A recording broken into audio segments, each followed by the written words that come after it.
नमस्कार मंडळी, कृषी दर्शन फोन इन लाईव्ह या कार्यक्रमात आपल्या सगळ्यांचं स्वागत. मंडळी, आपल्या आहारामध्ये तांदळाचा समावेश हा सर्रास होतो. भारतीय संस्कृतीत तांदळाचा आहारामध्ये समावेश असावा असं सुद्धा सांगितलेलं आहे. दिवसेंदिवस आपण तांदळाचा वापर वाढवतोय, पण त्या प्रमाणात त्याचं उत्पादन म्हणावं असं वाढत नाही. भारतामध्ये 60% लोक हे तांदळाचा आहारामध्ये समावेश करत आहेत आणि जगामध्ये 75% लोक हे तांदळाचा आहारामध्ये समावेश करत आहेत. पण उत्पादन क्षेत्र ज्या प्रमाणात आहे त्या प्रमाणात तांदळाचं उत्पादन अजून वाढू शकतं. त्यासाठी आपण काही प्रयत्न करायला हवेत. आधुनिक भात शेतीची जोड द्यायला हवी. म्हणूनच आज आपण कृषी दर्शन फोन इन लाईव्ह या कार्यक्रमात ज्या विषयावर चर्चा करणार आहोत तो विषय काय आहे पाहूयात. आज आपण आधुनिक भात शेती या विषयावर चर्चा करणार आहोत. आजचा आपला विषय आपण समजावून घ्यावा, आधुनिक भात शेती.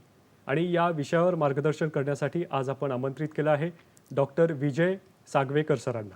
नमस्कार सर, कार्यक्रमात आपलं स्वागत. नमस्कार. सागवेकर सर हे कृषी संशोधन केंद्र पालघर या ठिकाणी प्रभारी अधिकारी या पदावर कार्यरत आहेत. सरांना या क्षेत्रातील सुमारे 30 वर्षांपेक्षाचा जास्त अनुभव आहे आणि या अनुषंगाने सर मार्गदर्शन करणार आहेत. आपण चर्चेला सुरुवात करूया. डॉक्टर सागवेकर सर, भारतामध्ये तांदळाचं उत्पादन हे फार कमी प्रमाणात आहे. बाकीच्या देशांची तुलना करायची झाली तर उत्पादन क्षेत्र आपल्याकडे जास्त आहे, लागवड क्षेत्र जास्त आहे, पण उत्पादन मात्र कमी आहे. हे असं का होत आहे? बरोबर आहे. आज आपण जर भाताची सद्य परिस्थिती पाहिली आपण भारत हा देश हा जगामध्ये क्षेत्राच्या बाबतीत प्रथम क्रमांकावरती आहे. परंतु उत्पादनाच्या बाबतीत पाहिलं आपण तर आपण 2 नंबरला आहोत. आपल्या पुढे चीन हे देश आहे. आता त्यांची उत्पादकता पाहिली आपण तर ही आपल्यापेक्षा एक 2 टनाने जास्त आहे. आपण आजची भारताची सरासरी जर पाहिली आपण आज 3 टनाच्या आसपास आहे आणि त्यांची 6 टनापर्यंत म्हणजे दुप्पट आहे. आणि जर आपण महाराष्ट्राचा विचार केला तर ती अजूनही आपली कमी आहे, 2 टनापर्यंतच आहे. आणि ही उत्पादकता वाढवण्यासाठी आपल्याला भरपूर वाव आहे. कारण ह्या पिकाची उत्पादन क्षमता आहे ही फार जास्त आहे. आज आपण जर पाहिलं ह्या भाताच्या पिकामध्ये जे रेकॉर्ड झालेले आहेत, जे उच्च उत्पादन काढलेलं आहे ते आपल्या देशामध्ये एका शेतकऱ्याने, बिहारमधल्या शेतकऱ्याने 22.5 टन प्रति हेक्टर उत्पादन काढलेलं आहे. म्हणजे एवढी ह्या पिकामध्ये क्षमता आहे. जर आधुनिक तंत्रज्ञान जर वापरलं आपण तर निश्चितच आपल्याला ही आपली जे सध्याची जी उत्पादन क्षमता आहे दुप्पट करायला भरपूर वाव आहे. बरोबर. आता मुख्य जर कारणं बघायची झाली आपल्याला तर आपल्यामध्ये जी भात शेती करताना जे बियाणं वापरलं जातं ते आपण स्थानिक बियाणं वापरतो. संकरित जातीचा वापर आपल्याला फार कमी आहे आणि हे इतर ठिकाणी जास्त केलं जातं. कारण ह्या संकरित जातींची जी उत्पादन क्षमता आहे ही दुप्पट आहे, 6 ते 7 टनापर्यंत सरासरी आहे आणि त्याचा क्षमताही जास्त आहे. आणि ह्या संकरित वाणांचा वापर आपण केला गेला पाहिजे. सुधारित जातींचा वापरसुद्धा आपण केला गेला पाहिजे. म्हणजे ह्या बियाण्याचा जो बदल जो आहे हा आपल्याला फार कमी आहे, तो वाढवला गेला पाहिजे. दुसरं कारण म्हणजे आपली शेती जी आहे ही पावसावरती अवलंबून शेती आहे. म्हणजे सिंचनाची आपल्याकडं तेवढी सुविधा उपलब्ध नसल्याने या पिकाला जेव्हा ताण पडतो, पावसाचा खंड पडतो, त्या पिकाच्या वाढीवरती परिणाम होतो आणि परिणामी ह्या भात पिकाचं उत्पादन कमी येतं. हे एक मुख्य कारण आहे. दुसरं म्हणजे आपली जी शेती आहे ही लहान लहान क्षेत्रामध्ये विभागली गेलेली आहे. मग त्यामुळं आपल्या इथं यांत्रिकीकरणाला वाव कमी आहे. जर बाहेरच्या देशामध्ये जर पाहिलं त्यांचं मोठ्या क्षेत्रावरती भात शेती केली जाते आणि तिथं यांत्रिकीकरण केलं जातं आणि मग उत्पादनाचा खर्च कमी येतो आणि शेती फायद्यामध्ये येते. म्हणजे हा इथे एक आपल्याला लिमिटेशन्स आहेत. दुसरं म्हणजे आधुनिक शेती तंत्रज्ञान जे आहे शेतकऱ्यापर्यंत अजून त्याचा शेतकरी वापर करत नाही. हे जर वापर केलं तर निश्चितच आपल्या ह्या भात शेतीचं उत्पादन आपल्याला वाढवणं शक्य होईल. आता आपण प्रमुख 2 बाबी सांगितल्या, ते म्हणजे आपण पारंपरिक पद्धतीनेच अजून भात शेती करतोय. सुधारित संकरित वाणांचा वापर करायला हवा आणि जमिनीचं जे क्षेत्र आहे, टप्पे आहेत भात लागवडीसाठीचे ते लहान आहेत, ते आपण यांत्रिकीकरणाचा वापर करू शकत नाही. बरोबर सर, या 2 कारणांमुळे उत्पादन आपलं जे आहे ते त्या तुलनेत कमी आहे, हे आपण वाढवू शकतो. आता या संदर्भात अजून एक महत्त्वाचा घटक तो म्हणजे पाणी आणि जमीन आणि हवामान. तर या घटकांचा समावेश साधारण कसा असतो, हे घटक कशा पद्धतीने मदत करतात भात शेतीला? बरोबर. जमीन हा एक मुख्य घटक आहे. कुठल्याही पिकाच्या उत्पादनाच्या बाबतीमध्ये ती जमीन त्या पिकाला अनुकूल आहे की नाही हे पाहिलं गेलं पाहिजे. आता भात पिकाच्या बाबतीत सांगायचं झालं तर ह्या पिकाला जर मध्यम ते भारी जमीन असेल तर ह्या पिकाचं उत्पादन चांगलं येतं. आता ह्याला आदर्श जमीन जी म्हणतो आम्ही ती मध्यम काळ्या जमिनी ज्याच्यामध्ये सिलिकायुक्त आणि पोयटा आणि चिकन मातीयुक्त बर. ही अशी जर जमीन असेल तर ह्या पिकाला ही चांगली होते. म्हणजे ती पाणी धरून ठेवण्याची क्षमता ह्या जमिनीमध्ये जास्त असते. आणि ह्या जमिनीचा सामू जो आहे हा 5 ते 8च्या दरम्यान असला पाहिजे. बर. हे जर असेल तर पीक जमिनीतलं जे अन्नद्रव्य उपलब्ध असतं हे चांगल्या प्रकारे वापरू शकतं आणि उत्पादनाचं वाढू शकतं. आता हवामानाच्या बाबतीत तुम्ही जर म्हणालात, आपण हवामानाची चर्चा करूया. तत्पूर्वी आपल्याला एक फोन येतोय. हां विठ्ठल लिमकर फोन करतायत आपल्याला उस्मानाबादहून. नमस्कार सर, प्रश्न विचारा आपला. हॅलो हॅलो हां बोला. सर, माझी जमीन आहे, तुम्हाला सांगतो. तर त्याला असं मला काय म्हणायचंय की कोकणात ज्या पद्धतीने एक एक गुंठेवारीच्या हिशोबाने असते तसे खड्डे वगैरे करून भात शेती केली जाते, त्या हो. पद्धतीची जर मराठवाड्यामध्ये शेती करायची म्हटलं तर आपल्याला ते उत्पन्न मिळू शकतं का? आपला प्रश्न समजलेला आहे विठ्ठलजी. सर काय सांगाल तुम्ही? आता मराठवाड्याचा हा जो विभाग आहे हा अपारंपरिक विभाग आहे आणि त्या ठिकाणी पाऊस कमी असतो. आणि त्या ठिकाणी शेती जर करायची म्हटली तर त्या ठिकाणचं बरीचशी शेती ही टोकन पद्धतीने केली जाते. अच्छा. म्हणजे आता शक्यतो आता आमच्याकडे ज्या कोकण विभाग असेल किंवा विदर्भ असेल ह्या ज्या ठिकाणी जास्त पाऊस असतो म्हणजे 1000 मिलीमीटरपेक्षा जास्त पाऊस असतो अशा ठिकाणची जी लागवड आहे ती पुनर्लागवड पद्धत म्हणजे लावणी पद्धत असते. परंतु मराठवाड्यात पाऊस कमी असल्यामुळं त्यांना टोकन पद्धतीने करून हे उत्पादन तुम्हाला वाढवता येईल. त्यासाठी तुम्हाला जमिनीचं सपाटी करून घेतलं पाहिजे आणि त्यामुळे योग्य जातीचं बियाणं आता मराठवाडा कृषी विद्यापीठाने सुद्धा काही चांगल्या जाती आपल्या विभागासाठी शिफारस केलेल्या आहेत. अच्छा. त्या जातींचा वापर करून आपण जे चांगलं उत्पादन भाताचं काढू शकता. बरोबर. सर यापूर्वी आपण हवामान याविषयी सांगणार होतात, तर काय सांगाल सर, कशा प्रकारचं हवामान लागतं? आता भात हे पीक जे आहे आम्ही म्हणतो सेमी ॲक्वॅटिक म्हणतो म्हणजे अर्ध जलवायू असं हे पीक आहे. आणि ह्या पिकाला जे हवामान लागतं ते उष्ण आणि दमट हवामान लागतं. आणि ह्या हवामानामध्ये जे महत्त्वाचे जे भाग आहेत हवामानाचे तापमान आहे आणि आर्द्रता आहे. अच्छा. आता तापमान हा एक फार महत्त्वाचा घटक आहे. हां. ह्या पिकाच्या वाढीसाठी सरासरी 24°C ते 32°C तापमानाची गरज असते. आणि जी आर्द्रता आहे सापेक्ष आर्द्रता म्हणतो आम्ही ती 65 ते 70% दरम्यान असली पाहिजे. बरं. पाऊस जो आहे हा सरासरी 1000 मिलीमीटरपेक्षा जास्त पाऊस ह्या पिकाला गरज आहे. पुरेसा पाऊस असेल आणि जर चांगला सूर्यप्रकाश असेल तर ह्या पिकाचं उत्पादन आपण चांगल्या प्रकारे घेऊ शकतो. बरं बरं. म्हणजे जमीन आणि हवामान हे दोन्ही घटक पूरक असणं गरजेचं आहे, तेव्हाच आपण उत्पादन चांगलं घेऊ शकतो. होय. आता बऱ्याच वेळा आपण पारंपरिक लागवड पद्धतींचा वापर करतोय, पण सुधारित काही लागवड पद्धती आहेत का या पिकासाठी? आता भात पिकामध्ये ज्या लागवड पद्धती आहेत ह्यामध्ये मुख्य 3 प्रकार पडतात. आता पहिला जो प्रकार आहे तो पुनर्लागवड पद्धत म्हणजे भाताची रोपवाटिका तयार करून ती लावणी करणं. ज्या ठिकाणी जास्त पाऊस आहे म्हणजे 1000 मिलीमीटरपेक्षा जास्त पाऊस पडतो अशा ठिकाणी पुनर्लागवड पद्धत वापरली जाते. म्हणजे भाताची रोपवाटिका तयार करायची, ती रोपवाटिका तयार केल्यानंतर जे रोपं उपटून घ्यायची आणि त्या शेतामध्ये चिखलणी करून लागवड करायची. हा एक प्रकार आहे. दुसरा जो प्रकार आहे तो पेरणी पद्धत. आता ही जी पेरणी पद्धती आहे ती मुख्यत्वे करून मराठवाड्याचा काही विभाग आहे आणि पश्चिम महाराष्ट्राचा जो विभाग आहे ह्या ठिकाणी मध्ये भारी जमिनी असतात.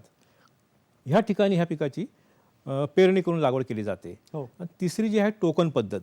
मग ज्या ठिकाणी पाऊस कमी आहे, भारी जमिनी आहेत, क्षेत्र कमी आहे अशा ठिकाणी भाताची ठराविक अंतरावरती टोकन करून लागवड केली जाते. नंतर एक रहू पद्धत सध्या एक विकसित झालेली आहे. आता खार जमिनीमध्ये जिथे आपत्कालीन परिस्थिती असते आपण रोपं करू शकत नाही अशा वेळी भाताला मोड आणून हे मोड आणलेले बियाणं म्हणजे रहू पद्धत आपण चिखलावरती फुकून पेरू शकतो आणि या पिकाचं उत्पादन आपण घेऊ शकतो. बरं. सर आता अजून एक महत्त्वाची गोष्ट आहे भात पिकासाठी, ती म्हणजे रोपवाटिका. बरोबर. तर या रोपवाटिकेची काळजी कशी घ्यायला पाहिजे आणि त्यामध्ये आधुनिक तंत्रज्ञानाची जोड कशी द्यायला पाहिजे? आता हा भाताच्या बाबतीमध्ये जर विचार केला आपण जी लावणी केली जाते त्यासाठी रोपवाटिकेची गरज असते. आम्ही जर पाहतोय कोकणामध्ये आज अजूनही लोक रोपवाटिका तयार करण्यासाठी राब तयार करून रोपवाटिका तयार करतात. परंतु ह्या राब तयार करण्यासाठी जो वेळ लागतो जो 2 ते 3 महिने शेतकऱ्यांचे ह्या राब तयार करण्यासाठी जातो आणि त्यामध्ये आपण पर्यावरणाचं पण नुकसान करतो. आपण सेंद्रिय पदार्थ जाळतो त्यामध्ये. त्यामुळे आपला लेबर खर्च जास्त होतो. मग यासाठी आम्ही सुधारित रोपवाटिका पद्धत आम्ही विकसित केलेली आहे. गादी वाफा पद्धत म्हणजे आपण योग्य आकाराचे गादी वाफे तयार करून त्यावरती जर आपण बियाण्याची पेरणी केली तर आपल्याला या पिकापासून आपल्याला चांगलं उत्पादन घेऊ शकतो. जो राबावरती खर्च येतो आपला तो कमी करता येईल. राबाचा मुख्य उद्देश म्हणजे काय आहे, आपल्या रोपवाटिकेमध्ये गवत येऊ नये, तण येऊ नये. मग ह्या तणाचा बंदोबस्त करण्यासाठी आपल्याला सध्या रासायनिक तणनाशक उपलब्ध आहेत. ह्या तणनाशकाचा वापर करून आपण ह्या तणाचा बंदोबस्त करू शकतो. मग आता ही रोपवाटिका कशी करायची राब न भाजता? मग त्यासाठी आपल्याला एक उंच ठिकाणी जिथे निचरा आहे अशा ठिकाणी आपण गादी वाफे तयार करायचे आहेत. जमीन निवडायची आणि त्या ठिकाणी आपल्याला 120 सेंटीमीटर रुंदीचे आपल्याला गादी वाफे तयार करायचे आहेत. ठराविक लांबीचे आणि 120 सेंटीमीटर रुंदीचे गादी वाफे तयार करायचे आहेत. आणि ह्या गादी वाफ्यावरती आपल्याला सुरुवातीला सेंद्रिय पदार्थ आपल्याला वापरले गेले पाहिजेत. मग त्यासाठी आपल्याला शेणखत असेल, एक 500 किलो प्रति गुंठा आपल्याला शेणखत चांगलं कुजलेलं इथं वापरायचं आहे. शेणखत नसेल तर तुम्ही गांडूळ खत वापरा किंवा इतर कंपोस्ट वापरा. अशा प्रकारचं एक सेंद्रिय खत त्यामध्ये मिसळून द्या. आणि त्याच्याबरोबर रासायनिक खत अर्धा किलो नत्र, अर्धा किलो स्फुरद आणि अर्धा किलो पालाश याप्रमाणे तुम्हाला या गादी वाफेवरती सुरुवातीला द्यायचं आहे. आणि गादी वाफे तयार करून त्यानंतर आपल्याला या गादी वाफ्यावरती ओळीमध्ये भाताची पेरणी करायची आहे. मग ही पेरणी करताना आपल्याला त्या गादी वाफ्याच्या रुंदीला समांतर 7 ते 8 सेंटीमीटरवरती ओळी काढून घ्यायच्या आणि ह्या ओळीमध्ये आपण बियाणं पेरलं गेलं पाहिजे. आणि ते बियाणं नंतर मग झाकून घेऊन त्यासाठी आपल्याला नंतर मग तण येऊ नयेत म्हणून गवताचा बंदोबस्त आपल्याला जर करायचा असेल तर रासायनिक तणनाशकं जी आहेत ह्या तणनाशकाचा आपल्याला वापर करायचा आहे. आता ह्या तुम्ही प्रेझेंटेशन पाहताय तुम्ही अशा प्रकारचे गादी वाफे जर आपण तयार केले आणि त्यामध्ये आपण जर बियाण्याची पेरणी केली आणि नंतर आपण तणनाशक वापरलं तर चांगल्या प्रकारची रोपवाटिका आपल्याला इथे तयार करता येते. मग यासाठी जे तणनाशकं जे आहेत बाजारामध्ये ते तणनाशकामध्ये ऑक्झाडायर्जिल आहे, हे तणनाशक तुम्ही वापरू शकता.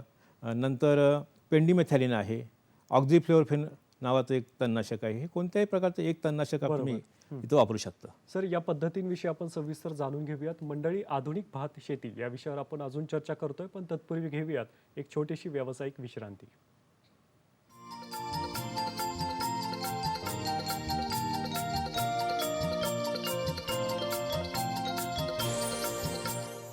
नमस्कार मंडळी, विश्रांतीनंतर कृषी दर्शन फोन इन लाईव्ह या कार्यक्रमात आपल्या सगळ्यांचं पुन्हा एकदा स्वागत. आधुनिक भात शेती या विषयावर आपण चर्चा करतोय. डॉक्टर सागवेकर सर, यापूर्वी आपण लागवडीच्या वेगवेगळ्या पद्धती सांगत होता.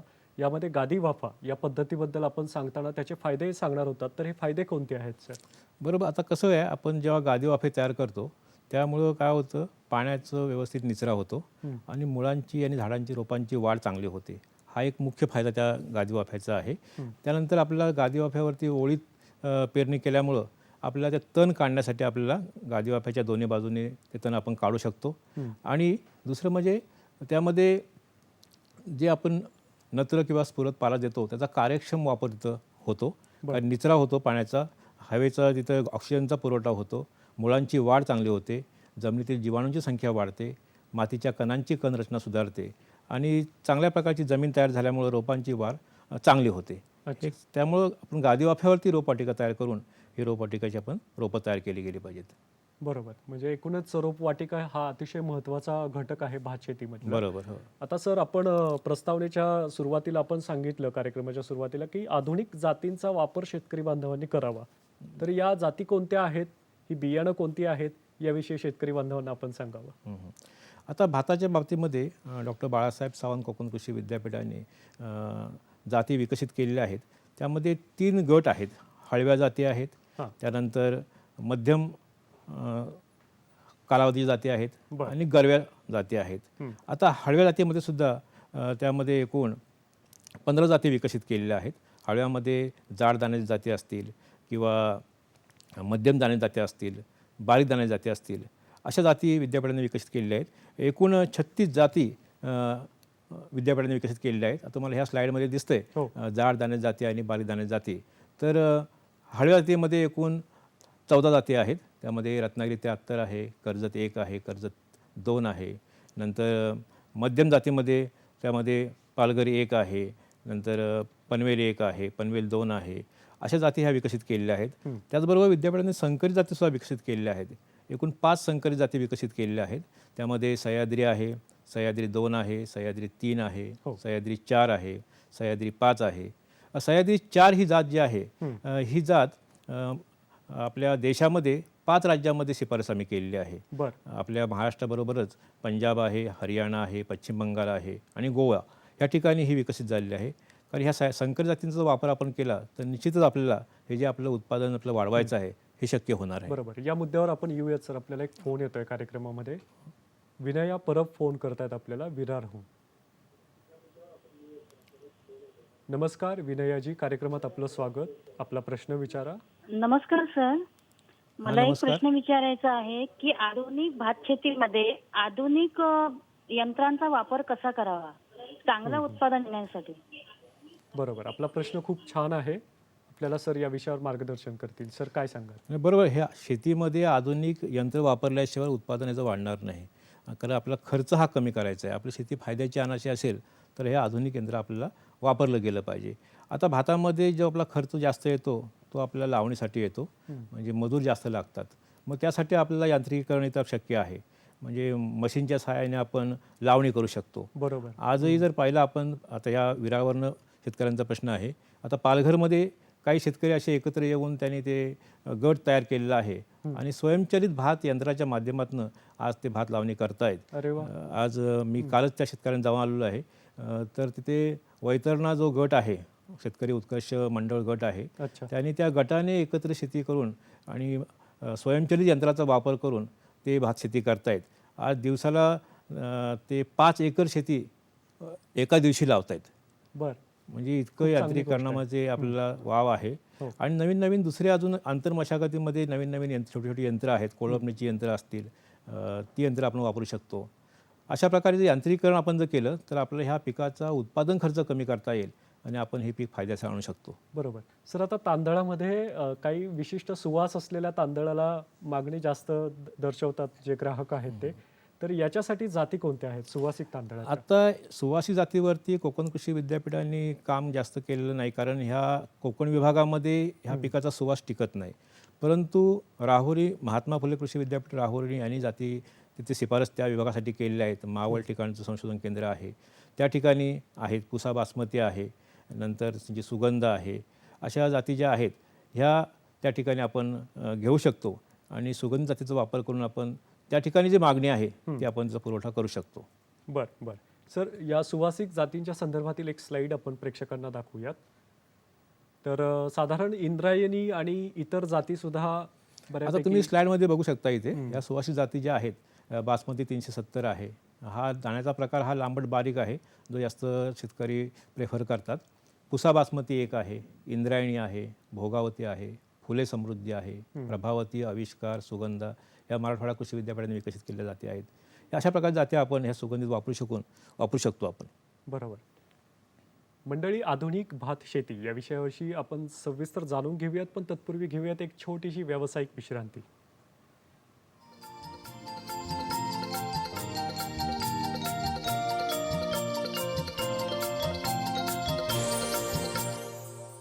नमस्कार मंडळी, विश्रांतीनंतर कृषी दर्शन फोन इन लाईव्ह या कार्यक्रमात आपल्या सगळ्यांचं पुन्हा एकदा स्वागत. आज आपण आधुनिक भात शेती या विषयावर चर्चा करतोय. डॉक्टर सागवेकर सर, यापूर्वी आपण वेगवेगळ्या जातींची माहिती दिली आपण, जे भात पिकासाठी आपण वापरू शकतो. पण आता वेगवेगळे अन्नद्रव्य घटक जे आहेत, जे फार महत्त्वाचे आहेत भात पिकाच्या वाढीसाठी, तर याचं व्यवस्थापन कसं करावं आणि नियोजन कसं करावं याविषयी आपण काय सांगाल? हा चांगला प्रश्न आहे. कारण भाताच्या बाबतीमध्ये जर पाहिलं आपण, हे अन्नद्रव्य व्यवस्थापन हे फार महत्त्वाचं आहे. कुठल्याही पिकाला असेल तर जर आपलं अन्नद्रव्य व्यवस्थापन जर व्यवस्थित असेल, त्याच्या गरजेनुसार असेल, तर आपल्या पिकाची वाढ ही चांगली होते. आता भाताच्या बाबतीमध्ये आपण 3 प्रकारचं अन्नद्रव्य व्यवस्थापन करू शकतो. जैविक खतांचा आपण वापर त्यामध्ये करू शकतो. आपण जर पाहिलं आपल्या जमिनीचा जर आपला जो सेंद्रिय कर्ब आहे हा फार कमी आहे आणि तो वाढवण्यासाठी आपल्याला हिरवळीची खतं जर आपण वापरली तर त्या हिरवळीच्या खतापासून हा सेंद्रिय कर्ब जो आहे हा चांगल्या प्रकारे वाढू शकतो.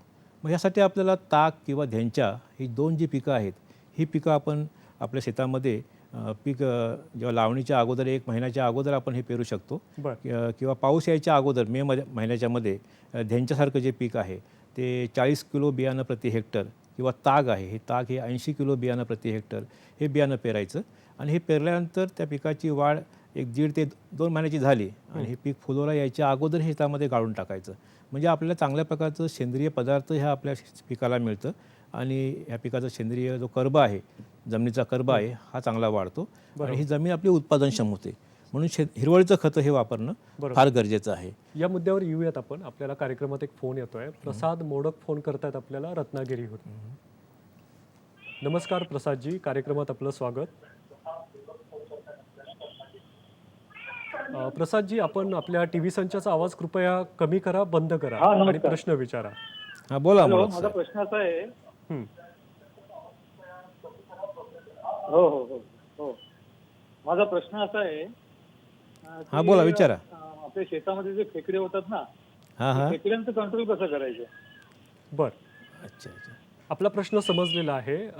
भात शेतीमध्ये जे खेकडे निर्माण होतात, खेकडे येतात, त्याचं नियंत्रण कसं करावं? चांगला प्रश्न आहे. आता कोकणामध्ये जर पाहिलं आपण तर खेकड्यांमुळं भात शेतीचं नुकसान फार मोठ्या प्रमाणात होतं आणि त्याचं नियंत्रण आपलं हे करणं आवश्यक आहे. आता हे कोणत्या प्रकारचे खेकडे आपल्याकडे असतात, त्यामध्ये 3 प्रकारचे खेकडे आपल्याकडे आढळून येतात. एक चिंबोरी टाईपचे खेकडे असतात, नंतर एक पांढऱ्या रंगाचे, सफेद रंगाचे खेकडे असतात आणि एक मोठ्या प्रकारचे खेकडे. हे 3 प्रकारचे खेकडे आपल्या शेतामध्ये दिसतात. मग ह्याचं नियंत्रण कसं करावं? आता मुख्य म्हणजे हे जे खेकडे आहेत हे नुकसान आपलं कसं करतात? आपल्या भात शेतीचं जे लावणी केल्यानंतर जी रोपं असतात, तर ह्यांचं जे वास्तव्य असतं हे बांधाच्या बेळामध्ये असतं. ते रात्रीच्या कालावधीमध्ये बाहेर येतात आणि आपली जी भात शेती लावलेली असते ते रोपं ते खातात सुरुवातीच्या काळामध्ये आणि नंतर जेव्हा आपलं पीक तयार होतं त्यावेळीसुद्धा आपल्या पिकाचं नुकसान जास्त होतं. मग हे बंदोबस्त करण्यासाठी आपण एक शिफारस केलेली आहे.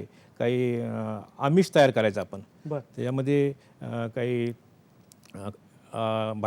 भात घ्यायचं आणि ते भात शिजवून त्याच्यामध्ये ॲसिफिट नावाचं जे औषध आहे ते 75 ग्रॅम 1 किलोमध्ये ते वापरायचं आणि त्याच्या गोळ्या करायच्या आणि ती जे बिळं असतात खेकड्यांच्या, त्या खेकड्यांच्या बिळामध्ये टाकायचं आणि खेकड्यांची बिळं बंद करून टाकायची. म्हणजे ते आमिष ते खाऊन त्या खेकड्यांचा बंदोबस्त करता येतो. बरोबर. अशा प्रकारे आपण त्या खेकड्याचं नियंत्रण आपण करू शकतो. हो सर, यापूर्वी आपण हिरवळीची खते याबद्दल माहिती दिली आहे. आता जैविक खतांबद्दल सांगताना आपण काय सांगाल सर? आता जैविक खतामध्ये आपल्याला जर वापर करायचा असेल तर त्यामध्ये आपल्याला अझोला आणि निळे हिरवे शेवाळ ही 2 जैविक खतं भात पिकासाठी आम्ही शिफारस केलेली आहे. जर अझोला वापरायचा असेल आपल्याला तर ते 4 ते 5 क्विंटल प्रति हेक्टर लावणी झाल्यानंतर ते 10 दिवसापर्यंत शेतामध्ये टाकावं आणि ह्याच्यापासून जो आपल्याला जो फायदा होतो तो 80 ते 100 किलो नत्र प्रति हेक्टर ह्या पिकाला मिळतं. त्याचप्रमाणे निळे हिरवे शेवाळ हे पण तसंच आहे. हे आपण शेतामध्ये 8 ते 10 दिवसानंतर टाकून दिलं तर आपल्याला पिकाचं जे उत्पादन आहे ते वाढू शकतं. कारण हे की जी जैविक खतं आहेत ते हवेमध्ये जो मुबलक नत्र आहे हा नत्र ते शोषून घेतात आणि तो स्थिर करतात आणि तो आपल्या पिकाला तो उपलब्ध होतो आणि अशा प्रकारे हा नैसर्गिक नत्र आपल्या पिकाला वापरता येतो. बरं सर, आता या खतांच्या वापरासाठी आधुनिक तंत्रज्ञान काय आहे, कोणत्या पद्धती आहेत, याविषयी आपण काय सांगाल? बरोबर. आता हे झाले जैविक खतं झाली आणि आपली हिरवळीची खतं झाली. आता रासायनिक खतं, ह्या खतांच्या जोडीला आपण जर रासायनिक खतांची जोड दिली तर आपल्याला पिकांचं उत्पादन चांगलं येतं.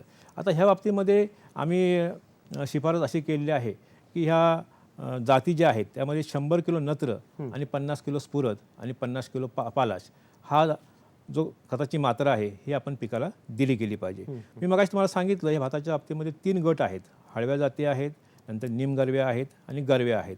तर हळव्या जातीसाठी आपण जो शिफारस जे केलं जी मात्रा आहे 100 किलो नत्र, 50 किलो स्फुरद आणि 50 किलो पालाश, यापैकी नत्राची 50% मात्रा आणि स्फुरद आणि पालाशाची 100% संपूर्ण मात्रा या आपल्याला चिखलणीच्या वेळी द्यायची आहे. आणि उर्वरित जी नत्राची मात्रा आहे ती आपल्याला 2 भागामध्ये विभागून एक पहिली मात्रा आपल्याला फुटव्याच्या वेळी आणि दुसरी मात्रा आपल्याला फुलोऱ्याच्या वेळी अशा 2 विभागून ही मात्रा दिली गेली पाहिजे. ही झालं हळव्या जातींच्या बाबतीमध्ये.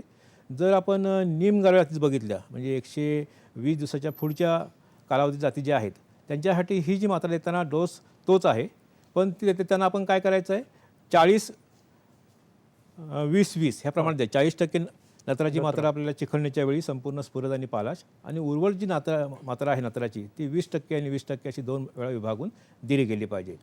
संकरित जातीसाठी मात्र ही मात्रा आपल्याला वाढवून दिली गेली पाहिजे. 120 किलो नत्र, नंतर 50 किलो स्फुरद आणि 50 किलो पालाश या प्रकारे संकरित जातींसाठी ही मात्रा आपण वापरली गेली पाहिजे. बरं. अशा प्रकारे आपण ही खतांची मात्रा आपण जर दिली तर पिकाचं पोषण चांगलं होईल आणि पिकाचं उत्पादन आपल्याला जास्त मिळू शकेल. बरोबर. आता खतांप्रमाणेच अजून एक महत्त्वाचा घटक आहे ते म्हणजे पाणी. बरोबर. आणि पाण्याचं व्यवस्थापन हा तर मुख्य भाग आहे या बरोबर. शेतीमधला. हो, हो, हो. तर ते कसं करायला पाहिजे? आता आपण म्हणतो भाताला पाणी मुबलक लागतं, पण ते तेवढं खरं नाही. शास्त्रीयदृष्ट्या जर पाहिलं आपण कुठल्याही पिकाला वापसा अवस्था असेल, जसं भात आपण जे म्हणतो आपण हे सेमी ॲक्वॅटिक पीक आहे, त्याला पाण्याची जास्त गरज असते, परंतु त्या पिकाला ऑक्सिजनचीही गरज असते. म्हणून ही ऑक्सिजनची गरज आपल्याला जर पुरवायची असेल तर आपल्याला ह्या पाण्याचा निचरा करणं आवश्यक आहे. आता भाताच्या लावणीच्या बाबतीमध्ये आपण पाणी द्यायचं असेल तर लावणीच्या वेळी आपण लावणी केल्यानंतर पहिल्यांदा एक महिनाभर आपल्याला 1-2.5 सेंटीमीटर पाण्याची पातळी ठेवली गेली पाहिजे. म्हणजे पहिली पातळी ही कमी ठेवायची, बरं. म्हणजे जोपर्यंत भात आपला स्थिर होईल म्हणजे ही पाण्याची पातळी ठेवायची 2.5 सेंटीमीटर. आणि त्यानंतर आपण दुसरी जी स्टेज आहे पिकाची म्हणजे फुटव्यापासून ते पुढे ते लोंबी येण्यापर्यंत ही पातळी वाढवत जाऊन ती 5 सेंटीमीटरपर्यंत ठेवायची. बरं. आणि नंतर लोंबी निवसण्याच्या आधी 10 दिवस आणि नंतर 10 दिवस आपल्याला ती पाण्याची पातळी अजून वाढवून 10 सेंटीमीटर वाढवायची. आणि शेवटी आपल्याला कापणीच्या अगोदर 10 दिवस पाणी आपल्याला संपूर्ण शेतामधलं काढून टाकायचं आणि त्याचं व्यवस्थापन करायचं. इथं काळजी एक घ्यायची आहे की हे जे पाण्याची जी पातळी आहे ती आपल्याला वेळोवेळी आपल्याला ती जर निचरा केला गेला पाहिजे. म्हणजे तिथं आपल्याला वापसा कंडिशन किंवा हवेचा पुरवठा आपल्या इथं केला गेला पाहिजे. अच्छा. ती एक आपल्याला काळजी घेतली गेली पाहिजे. आपल्याला एक फोन येतोय सर कार्यक्रमामध्ये. विश्वास नाईक फोन करतायत कोल्हापूरवरून. नमस्कार विश्वासजी, कार्यक्रमात आपलं स्वागत. आपला प्रश्न विचारा. आपला प्रश्न विचारा, सलग विचारा प्रश्न. सर आपल्याला लहान ओपे लावायसाठी लहान मशीन मिळते काय? रोप लावायला सर्वाला. हो, आपला प्रश्न समजलेला आहे. लहान रोपं लावण्यासाठी लहान मशीन मिळते का? असं होय, आहे. आता कसं आहे, आता बाजारामध्ये ज्या मशिनी अवेलेबल आहेत, यंत्र अवेलेबल आहेत, ते 4 ओळीचं आहे, 6 ओळीचं आहे, 8 ओळीचं आहे. परंतु आपल्याला एका माणसासाठी जर वापरायचे असेल तर 2 ओळी लावण्याचं यंत्रसुद्धा आमच्या विद्यापीठाने विकसित केलेलं आहे. ते सुद्धा आपल्याला पाहता येईल आणि एक माणूस आपण एकावेळी 2 ओळी आपण त्या यंत्राच्या सहाय्याने लावू शकतो. बरोबर. सर यापूर्वी पाणी व्यवस्थापन आपण सांगत होता कसं करायचं, पण आता लोंब्या येण्यापूर्वी पाण्याची पातळी साधारण किती असायला पाहिजे याविषयी आपण काय सांगा? बरोबर. मगाशी तुम्हाला म्हटलंच पाण्याची जे व्यवस्थापन आहे ते सुरुवातीला कमी पाणी लागतं, नंतर पुढच्या अवस्थेमध्ये 5 सेंटीमीटर पण पाण्याची पातळी ठेवायची आणि नंतर भात कापणीच्या अगोदर आपल्याला ते पाणी आपल्याला संपूर्ण काढायचं आहे. हो. 10 सेंटीमीटर पाण्याची पातळी ठेवायची असते आपल्याला लोंब्या येण्यापूर्वी 10 दिवस अगोदर आणि आल्यानंतर 10 दिवस ह्या कालावधीमध्ये आपल्याला ती पातळी राखायची आहे. परंतु अधूनमधून आपलं पाण्याचा निचरा करणं आवश्यक आहे. जर निचरा नाही केला तर ह्या पिकाला ऑक्सिजनची पुरवठा होत नाही आणि त्याची उपासमार होते. म्हणून ही आपण काळजी घेतली गेली पाहिजे. पाणी दिलं गेलं पाहिजे, पाण्याचा निचरा केला गेला पाहिजे, ही काळजी आपण घेतली पाहिजे. बरोबर.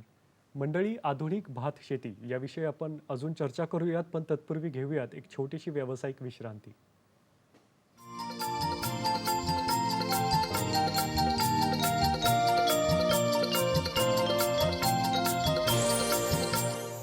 मंडळी नमस्कार. कृषी दर्शन फोन इन लाईव्ह कार्यक्रमात आपलं स्वागत. आज आपण आधुनिक भात शेती या विषयावर चर्चा करतोय. डॉक्टर सागवेकर सर, आता तणांचं व्यवस्थापन आणि आंतरमशागत हा सुद्धा महत्त्वाचा भाग आहे, तर या संदर्भातल्या महत्त्वाच्या बाबी आपण काय सांगणार? आंतरमशागत करणं हे सुद्धा एक महत्त्वाचं अंग आहे. कारण ह्या भात पिकाची आपण जर लावणी केल्यानंतर जमिनीचं जर आंतरमशागत नाही केली तर आपल्याला जमिनीचे गवत तण नियंत्रण हे होत नाही. तण नियंत्रण करणं हे फार महत्त्वाचं आहे. म्हणून लावणीनंतर आपल्याला 1-2 आपल्याला मजुरांच्या सहाय्याने आपण त्याच्या बेंडण्या करू शकतो आपण किंवा खुरपण्या करू शकतो. मग त्यासाठी आपल्याला जपानी कोळप्याच्या सहाय्याने सुद्धा आपण तणाचं नियंत्रण आपण चांगल्या प्रकारे करू शकतो. आज बाजारामध्ये ही कोळपी उपलब्ध आहेत. शंकू आकाराचं कोळपं हे सुद्धा आपण वापरू शकतो. अच्छा. आणि त्यामुळे जमिनीचं हालचाल आपल्याला करता येते, जमिनीचं आपल्याला तणाचं नियंत्रण करता येतं. जर आपल्याला मजुरांकडनं जर बेंडणी करणं शक्य झालं नसेल तर आता रासायनिक तणनाशकं बाजारामध्ये उपलब्ध आहेत. ह्या तणनाशकांचा वापर करूनसुद्धा आपण ह्या तणांचं चांगल्या प्रकारे नियंत्रण करू शकतो. आता त्याबाबतीत सांगायचं झालं, ह्या भात पिकामध्ये तणनाशक जर वापरायचं असेल तर पहिलं जे आहे ब्युटाक्लोर नावाचं तणनाशक आहे, हे आपण वापरू शकतो. त्यानंतर दुसरं ऑक्झिफ्लोरोफेन नावाचं एक तणनाशक आहे, त्याचाही वापर करू शकतो.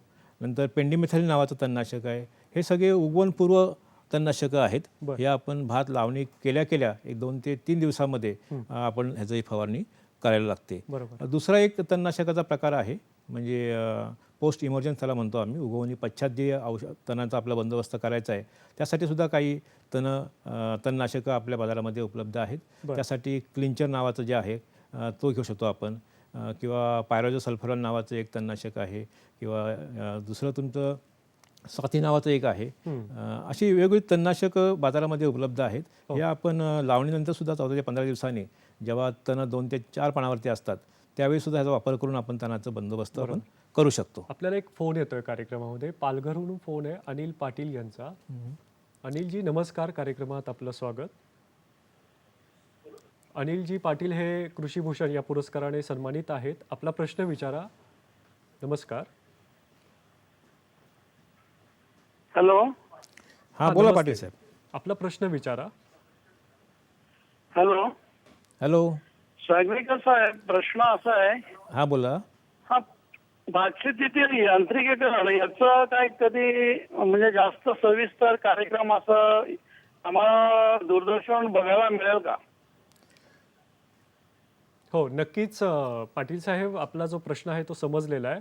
आम्ही येत्या काही दिवसांमध्ये या यांत्रिकीकरणावरती एक खास कार्यक्रम आपल्या प्रेक्षकांसाठी आणि शेतकरी बांधवांसाठी नक्कीच प्रसारित करू. तर आता सागवेकर साहेब, आपण या चर्चेमध्ये पुढे तणांचं व्यवस्थापन याविषयी माहिती सांगत होता, तर काय सांगाल आपण? तणांच्या व्यवस्थापनामध्ये आपण म्हटलं, आपण रासायनिक तणनाशक आपण वापरू शकतो. त्यामध्ये उगवण पश्चात काही तणनाशकं आहेत. आता बाजारामध्ये बऱ्याच प्रकारची तणनाशकं, चांगले तणनाशकं उपलब्ध आहेत. म्हणजे आपला जो बेंडीचा खर्च आहे हा आपण कमी करू शकतो. कमी खर्चामध्ये आणि कमी वेळामध्ये हा तणाचं आपण नियंत्रण करू शकतो. बरोबर. सर, आता यानंतर जी काही 4 सूत्री आहे, जी आधुनिक तंत्रज्ञानामध्ये याची गणना केली जाते, तर ही 4 सूत्री काय आहे याविषयी आपण शेतकरी बांधवांना सांगा. बरोबर. आता भातामध्ये लागवडीच्या मध्ये विविध तंत्र, विविध उपलब्ध झालेले आहेत. त्यामध्ये 4 सूत्री ही भात लागवड पद्धती एक आहे, ही आधुनिक पद्धत आहे. आता ह्याच्यामध्ये ही कमी खर्चाची आणि जास्त उत्पादन देणारी भात शेती आहे. 4 सूत्र म्हणजे जे पहिलं सूत्र जे आहे ते भाताच्या पिकांच्या अवशेषांचा वापर आपण करून तो आपण पिकामध्ये फेरपालट करू शकतो. आता पहिलं सूत्र म्हणजे त्यामध्ये अवशेष म्हणजे भाताचा पेंडा आहे. म्हणजे जे आपल्याला जो भाताचं उत्पादन करतो त्यापैकी निम्मा पेंडा आपण शेतामध्ये गाडून त्यामध्ये आपण सेंद्रिय पदार्थ आपण वाढवू शकतो. नंतर दुसरं जे अवशेष आहे ते भाताच्या तुसाची राख, ही तुसाची राख आपण त्यामध्ये वापरू शकतो.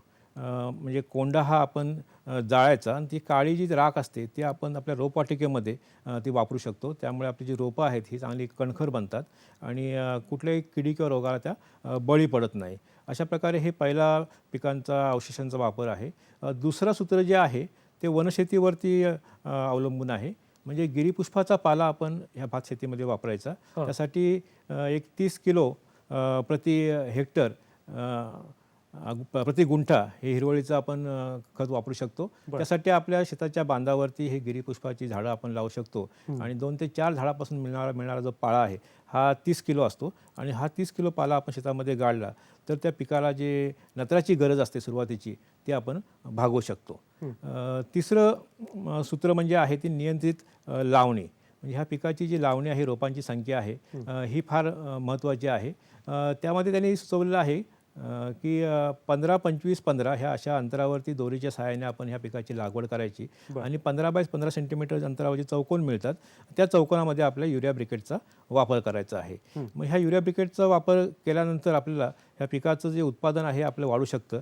कारण ही युरिया ब्रिकेट जी आहे ह्या ब्रिकेटमध्ये युरिया आणि DAP ह्या 2 खतांचा वापर केलेला आहे आणि त्या खतांच्या माध्यमातून आता ही जी आपल्या स्लाईडवर दिसतंय हे युरिया ब्रिकेटचा वापर करण्यासाठी, ह्या ब्रिकेट तयार करण्यासाठी हे यंत्र जे विकसित केलेलं आहे, क्रांती नावाचं जे यंत्र आहे, हे नारायण कृष्णजी सावंत यांचं हे तंत्रज्ञान आहे, त्याने हे विकसित केलेलं आहे.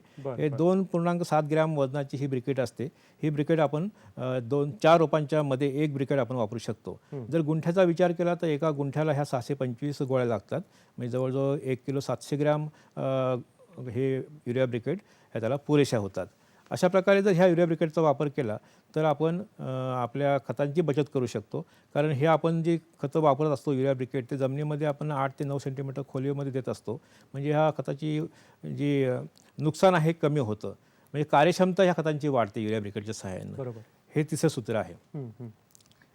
बरोबर. हे चारही सूत्र शेतकरी बांधवांसाठी अतिशय फायद्याचे ठरू शकतात. या व्यतिरिक्त एक अजून पद्धत आहे जिचं नाव आहे श्री पद्धत लागवड. बरोबर. ही पद्धत काय आहे सर? आता 4 सुत्रीनंतर दुसरी पद्धत ज्या म्हणतो आपण, आता मी उल्लेख केला सी पद्धत, सिस्टीम ऑफ राईस इंटेन्सिफिकेशन, ही एक पद्धत शेतकरी आता मोठ्या प्रमाणात वापरू लागलेले आहेत, कारण ह्या पिकाची उत्पादन क्षमता ही फार जास्त आहे. ह्याच्यामध्ये काय केलं जातं, कमी वयाचं रोप म्हणजे 8 ते 9 दिवसाचं म्हणजे 2 पानावरती आलेलं रोप हे आपण इथं वापरू शकतो. आता इथे बघा स्लाईडमध्ये दाखवलं आहे, सीमध्ये म्हणजे काय शेतकऱ्यांना जास्त उत्पन्न, जास्त फायदा आणि कमीत कमी बियाणांचा वापर. बरं. आपण फक्त एकरी 2 किलो बियाणं इथं वापरतो, म्हणजे कमीत बियाणाचा आपल्या बियाणावरचा खर्च आपण इथं करू शकतो. म्हणजे लहान वयाची रोपं, 2 पानावरती आलेली रोपं आपण लावायची आहेत आणि त्यानंतर त्यामध्ये आपल्याला खताचं व्यवस्थापन करायचं आहे. खताचं व्यवस्थापन करताना आपल्याला एक काळजी इथं घ्यायची, इथं रासायनिक खतांचा कमी वापर करून जास्तीत जास्त सेंद्रिय खतांचा वापर इथं आपल्याला करायचा आहे. आणि आता हा श्री षटकोन आपण दाखवतोय प्रेक्षकांना. होय. हा आपण कशा पद्धतीने शेतकरी बांधवांना सांगा. आता हे षटकोन म्हणजे त्या शेताच्या ह्या तंत्राचं जी माहिती आहे, म्हणजे कोणते कोणते फायदे या पिकापासून मिळतात. आता इथं पहिलं जी गोष्ट आहे तर लहान रोपांची लागवड करायची आहे. दुसरी म्हणजे प्रतिचूड एकच रोप लावायचं आहे. आपण शक्यतो काय करतो, नेहमीच्या लागवड पद्धतीमध्ये 3 ते 4 रोपं लावतो, पण तिथे एकच रोप लावायचं आहे आणि ते काळजीपूर्वक लावायचं आहे. त्यासाठी वेगळी रोपवाटिका तयार करायची आहे आणि ते रोप लावताना अशी काळजी घ्यायची आहे की त्या रोपाबरोबर बी असलं पाहिजे.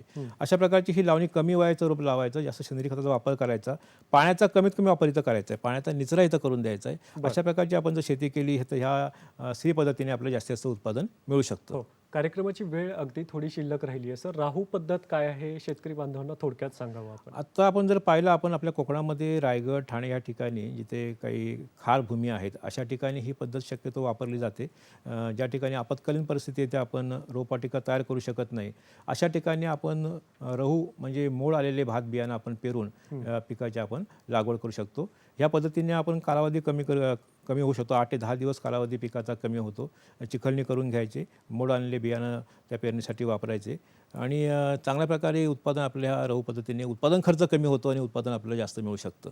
खरोखरच या ज्या आधुनिक पद्धती आहेत त्या खूपच शेतकरी बांधवांना फायदा मिळवून देणाऱ्या आहेत. कार्यक्रमाची वेळ आता अगदीच थोडी आहे सर. शेतकरी बांधवांना मोलाचा आणि महत्त्वाचा संदेश आपण द्यावा. बरोबर आहे, कारण भात शेती हे महत्त्वाचं आपलं जे पीक आहे आणि ह्या पिकाची उत्पादकता वाढवायला आपल्याला भरपूर वाव आहे. ह्या पिकामध्ये बरेचसे सुधारित तंत्रज्ञान आम्ही विकसित केलेलं आहे. ते पिकाच्या पेरणीपासून ते पिकाच्या काढणीपर्यंत नवीन नवीन जर तंत्रज्ञान जर वापरलं आपण तर ह्या पिकाचे उत्पादन नक्कीच वाढू शकेल. तरी मला शेतकऱ्यांचं सांगणं आहे की हे पीक घेताना आपण काळजी घेतली पाहिजे. मुख्य म्हणजे आपल्या सुधारित जाती वापरल्या पाहिजेत, संकरित जातींचा वापर केला पाहिजे, योग्य सुधारित लागवड तंत्रज्ञान वापरलं गेलं पाहिजे आणि नंतर शेवटचं म्हणजे त्या पिकाचं पाणी व्यवस्थापन असेल, खत व्यवस्थापन असेल, हे योग्य दिलेल्या शिफारशीनुसार केलं पाहिजे आणि कीड रोगाचा बंदोबस्त आपण जर वेळेत केला तर ह्या पिकापासून हमखास उत्पादन आपल्याला जास्तीत जास्त मिळू शकते. बरोबर. डॉक्टर सागवेकर सर, खरोखरच तुम्ही अतिशय उपयुक्त माहिती शेतकरी बांधवांना दिली. शेतकरी बांधवांना या आधुनिक तंत्रज्ञानाचा आणि पद्धतींचा आपण नक्की वापर करा आपल्या भात शेतीसाठी आणि जास्तीत जास्त उत्पादन मिळवायचा आपण प्रयत्न करू. डॉक्टर विजय सागवेकर सर, आपण आज या कार्यक्रमात सहभागी झाला. उत्कृष्टरित्या आणि खूप सविस्तररित्या शेतकरी बांधवांना माहिती आपण दिली. त्याबद्दल मुंबई दूरदर्शनच्या वतीने आपले मनपूर्वक आभार आणि आपल्याला भावी वाटचालीसाठी शुभेच्छा. धन्यवाद. धन्यवाद.